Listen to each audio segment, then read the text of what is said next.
and recording next a discussion with Mr. Andrew Greenwood in connection with the Westall sighting. So we'll just, if you'll want to sit down here, and I'll sit over here. I need a little bit more light. That's a heck of a chair, but I guess we can sort of grade here. Yes. I've read some of the material that Paul and Peter have sent me, so I know a bit about it, but I think it's well to just go over the whole thing. The date of that was, what, do you recall? No, I don't recall, I'm afraid. I'm interested for you to tell me. Westall was April 6th of 1966.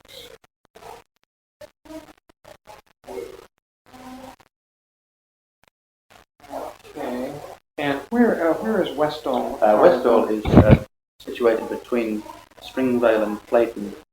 One of these places. It's just to the high school, a couple of shops and a house, and that's about it. And what's the name of this? Is it the Westall School? Westall, W-E-S-T-A-W-E. It's the Westall School, is it? High school, Westall High School. Okay. And how did the whole thing unfold then? What's the sequence? Right from the beginning. Yeah. Well, I remember back now. I think the first thing I heard of it was I was teaching, and most unusual for another child to sort of run into the class without warning. That's what happened. One girl raced in and said, "Mr. Greenwood, quick, flying saucer outside," etc.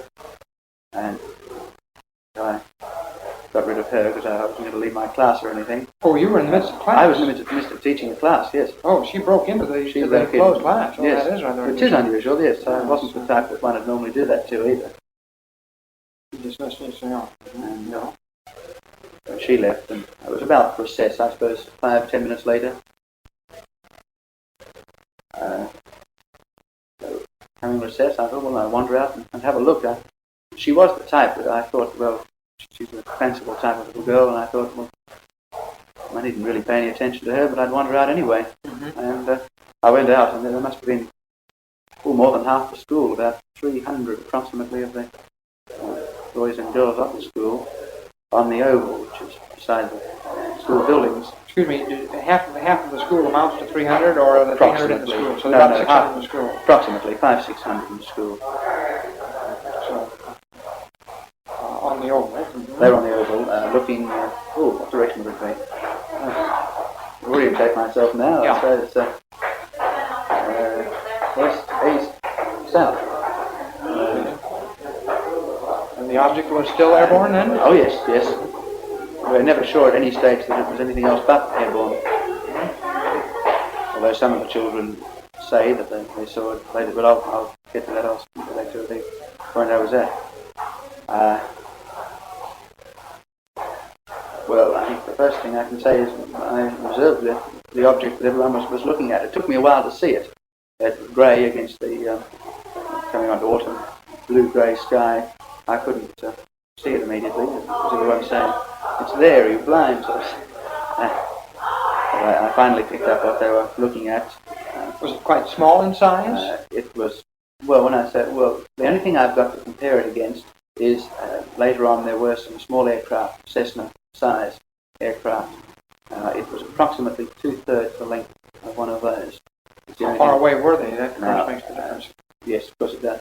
Now they were about. When they were there, it was they were sort of circling it. They were. So the absolute size is known. It is approximately 2/3 plus or minus a bit of the half 2/3, more than half. The size of one of these light aircraft. Okay.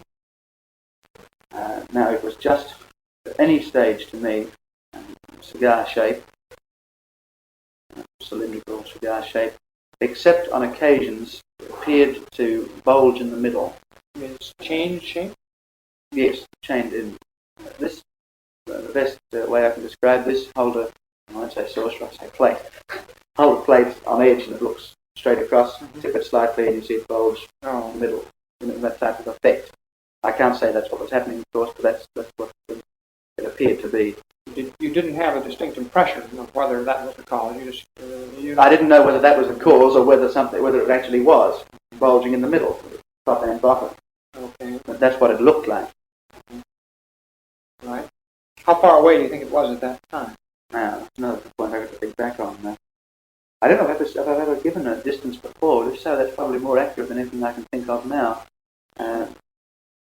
All I can say is that there were, from where I was standing, it was about 300 yards to the pylons, so about, well, going on for 1,000 yards at furthest, I would say. Furthest. It was more than maybe half a mile. Half a mile, yeah. That would be when it was at its furthest distance from us. Okay. The closest it came would have been, I suppose, half that distance. Right. What's the next one? So you saw it there. Was it hovering, motionless when you saw it? Well, it did several things. It did hover at different times.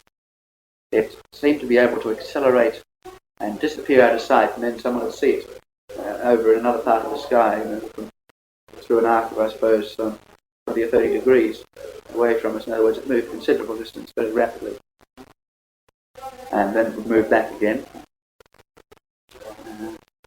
As I mentioned, it came towards us.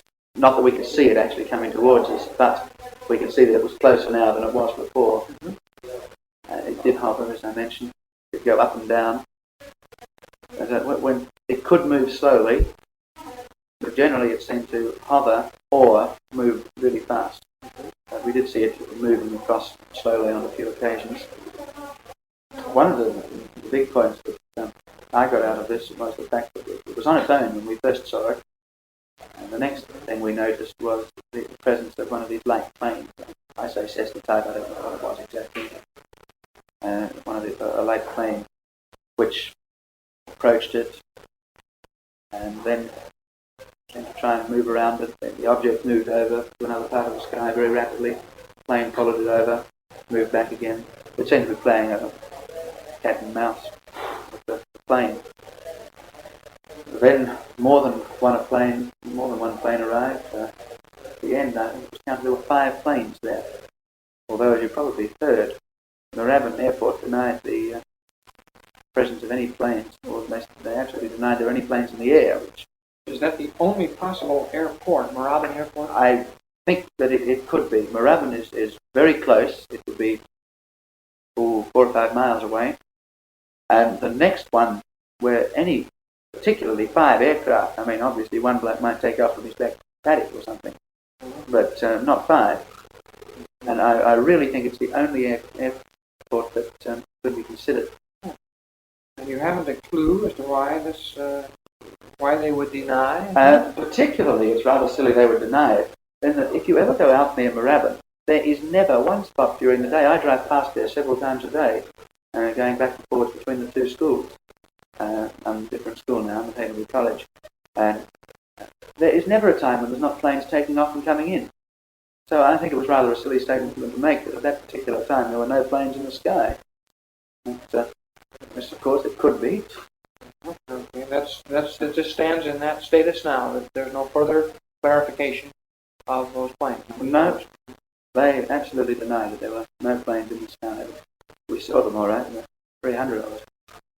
We did, one thing I'd like to mention, at one stage disappeared behind a tall row of pine trees. And it would appear that it went behind them reasonably close to these pine trees. Now, I'm just trying to think. I suppose they would be 600 yards, approximately, something like that. Approximately 600 yards from where we were. And we later went over, and another member of staff and myself walked over in that vicinity to have a look and see if we could see. Lots of the kids, of course, left the fence, which they were really yelled at by the headmaster. But we went too. We tried to see what we could find.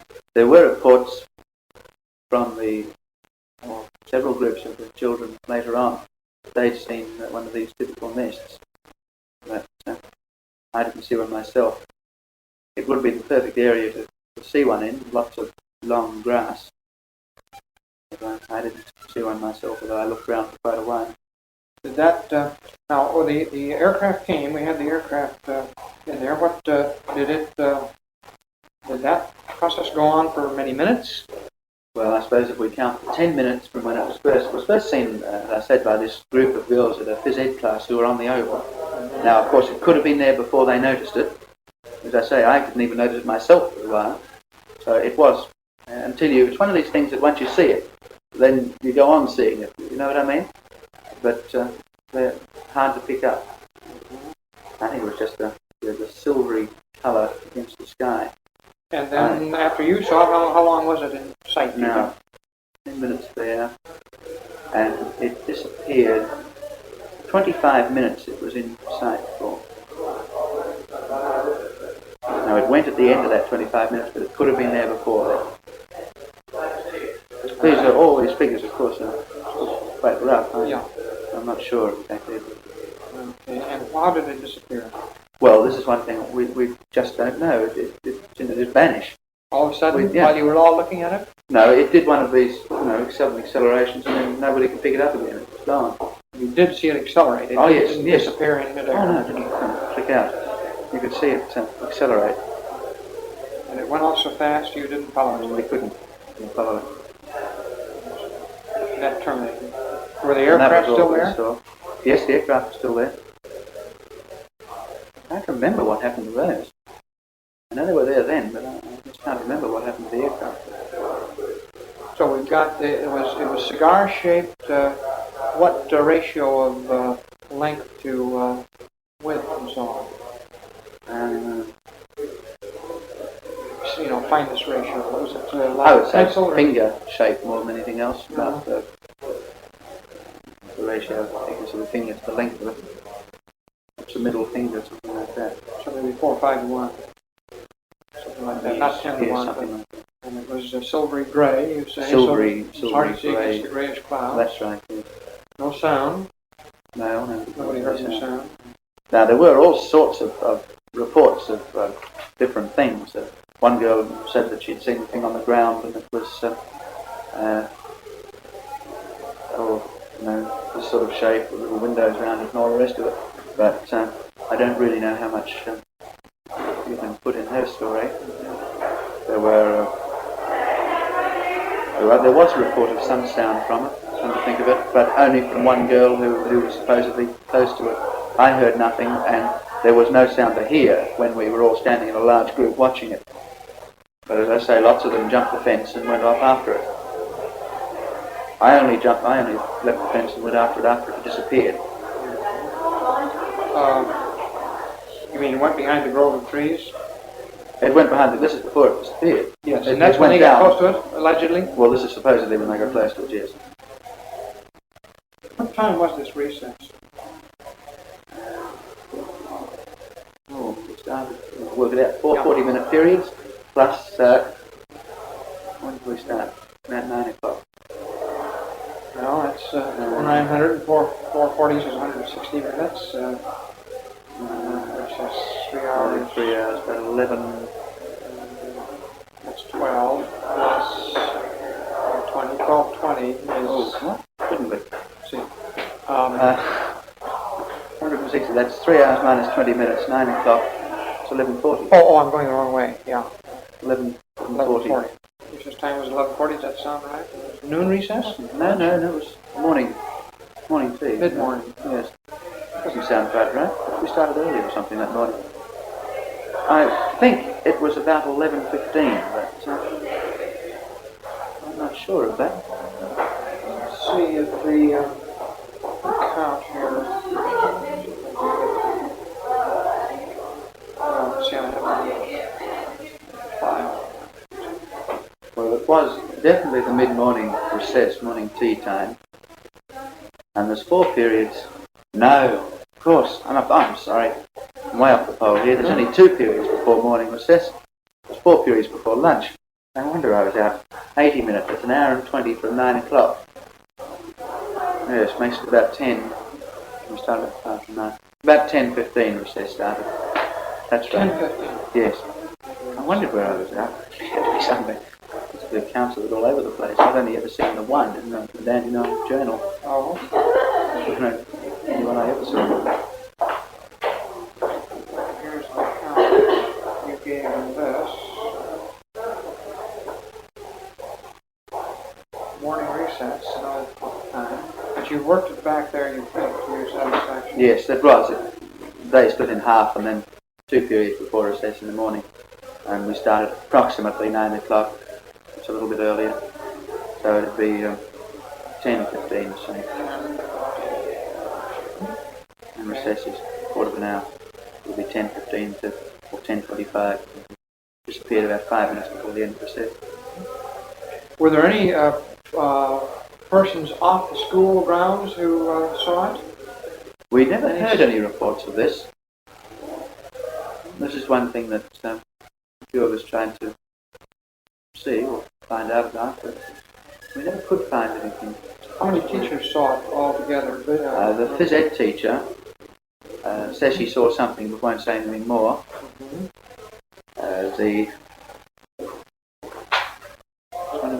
Yes, I think Claude Miller, the senior English master. Claude, C-L-A-U-D-E? Yes, Miller. Miller, senior English master. Was he the one who went across the field with That's it? right, yes. He saw it in the air? Only the very last, he came out just as it was going.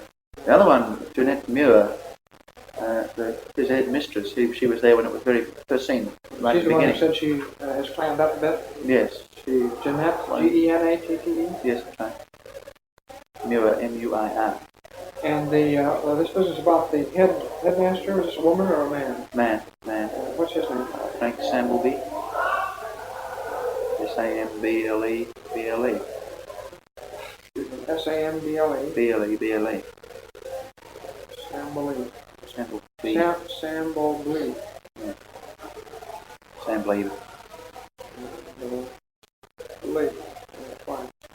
And he's the one who seemed to be quite influenced by some pressures to keep things quiet, or was this his own? Well, I think it was probably whether or not he was influenced by some pressures or not. We know the Air Force came to the school. Whether or not anything was said to him, I don't know, because of his own volition. I know he had a special assembly lunchtime because lots of the children were back late from leaving events and going to look for it. And tell them a whole lot of rot the whole thing and be, and some people will believe anything, words to this effect. And was the Air Force in there before that recess? Oh no, they didn't come for about 2 or 3 days. So that couldn't have been blamed on the recess, on the Air Force. Oh no, I'm saying he had a special assembly. Special assembly at lunchtime. Which, no, perhaps I'm going to correct that. He had at the assembly that we have an assembly in the morning and afternoon. The assembly, he had a special little blurb. He spoke about this particular incident. You said it was a lot of nonsense? Yes. I was accused of suffering from the effects of a hangover and a few things, which I How do you wasn't. rationalize that? Is he is it simply because he's this kind of a guy, or? Well, I don't know. He is rather. So he is rather. I can believe that he would say this sort of thing. Why? Because it would disturb the tenor of things? Possibly, yes. He's one of these people. This is possibly how you can describe it, is that he's one of these people that runs his school on the book. And if it's not in the book, you don't do it. And there's no UFO sightings in the book, how to handle them. So therefore you ignore them. This would be his type of thinking, I believe. It was his first year as a head last year, and everything was being done just so. And we noticed this on several occasions, that he wasn't prepared to accept anything that didn't quite follow regulations. I think from his manner and in other things, you can explain his attitude in this case. He's that type of person. Yeah. Well, then the Air Force came, and did he reiterate these? Not to the school. He just told me that an Air Force officer had been out to the school, and I was teaching at the time, and he told them that he wasn't going to interrupt my class so that I could speak to them, and promptly told them to get lost, I gather. I gather that they kind of had much time with him, because I know I was very friendly with the senior master of the school, of the second in command, and he said they were only in his office for very few minutes, and Sambleby had sort of come out fuming, and muttering, what rot, and all the rest of it. I guess I just told them that there was a lot of rot, and forget it. I see. And this is all pure conjecture on my part. It's nice to have somebody telling the RAAF that it's a lot of nonsense and sending them packing. That's a new, very intelligent thing, isn't it? They deserve it. The victims of their own propaganda here. Yes. Get along. Okay, well, is that the main outlines then of the... I think so. I don't think there's anything else. You're presently teaching where? At Haileybury College. The Haileybury College. H... A-I-L-Y B-Y E-Y... B-U-R-Y. Haileybury College. B-U... B-U-R-Y. R-Y College. What do you teach? Science. And what is your... What town do you now live? Where do you live now? Oh, 395 Waverley Road, A-V-E-R-L-E-Y, Mount Waverley. Pardon? Just phone Zip? number. What is that? Oh, what is the code? I can't. 3149 or something, I think, is the postcode, yeah. And then? I never remember it. And phone number is 2773011. 277? 3011. What was it, 3149? Mailing code? Yes. Oh. Well, is that about, we get the high spots on this, do you think? Yes. It's a lot of witnesses. Yes. 303, Yes, so to it say. is. Yeah. Because a lot of them were infused with the idea of little green Martians running around. Of course, they'd say anything. But there were a lot of the senior students there. What was the age? Oh, well, it would be the whole school, which would be from 11-year-olds up to 14, 15-year-olds. 15, some 16-year-olds, I suppose. 16-year-olds. 3 members of staff. I think there were only 3. There may have been others, but if they were also going to just shut up and not say anything. Yeah. I know there were 3 at least. I think it does seem to cover all the ones that I can think of. Because the one, of course, that amused me the most was amused isn't the word, but intrigued me most was the Moorabbin Airport plane. One only has to sit beside Moorabbin Airport, the road that leads beside it, and watch the planes coming in and out, and then listen to their claim that there were no planes in the air. Have you ever gone personally to talk to them? No, I haven't. Who was it that ran? I think Claude Miller. Claude. They were also contacted by... See, the Dandenong Journal took this up. Have you seen that? Yes. Their reports? Yeah. Well, the young person who took me after that story, he was very interested and went out and saw them and saw all sorts, interviewed dozens of people in the street who lived there in that area. And found nobody who saw it? Found nobody who saw it. Strange. Well, we thought so too. Although I must emphasise that it was this, you can, I think, believe this, in that it probably only was by chance that the first person saw it, and then someone else pointed it out to them, and then we could all see it. But if it wasn't pointed out to you, it was hard to see. It was purely the effect of the sky. It was no figment of our imagination or anything. Yeah. We could see it, no doubt about it. And it looked real. It was no... it was hard to explain what I mean by this, but it didn't look as though it was a reflection or anything like this. It looked real. Yeah. Because one had no ways of deciding that something is real. It's just whether you get the impression that it's real or not. Well, very good. I appreciate your talk with you. Well, I find it a fascinating topic, particularly in terms of the whole, it would be fascinating anyway, but it's even more fascinating. Perhaps it's just my perverse nature, I think. But if people try and hide things, I want to find out more about them. So it's this sort of, it must be just my perverse nature. That isn't, I must confess that doesn't particularly do anything but annoy me in this case. Mm-hmm. Maybe I've gone beyond the limits of when I can be intrigued by that. I've seen too much. This is just the way I always feel. If someone wants to hide it, curiosity killed the cat or something like that, but still, it's just a tremendously fascinating. Yeah, it's not very clear whether they're hiding and are just so confused that they don't dare make any statements about it altogether. There's a lot of Yes. a lot of evidence that it's just, But nobody knows, so they'll shut up anyway in case. Play it safe. Yeah. Let's not get ourselves in if we don't know what we're doing. Just keep quiet until you have something to talk about. Doesn't do anybody anywhere still. Yeah. Okay, Andrew, thanks Right. a lot for with you. Wish I could tell you what it was. Well, the real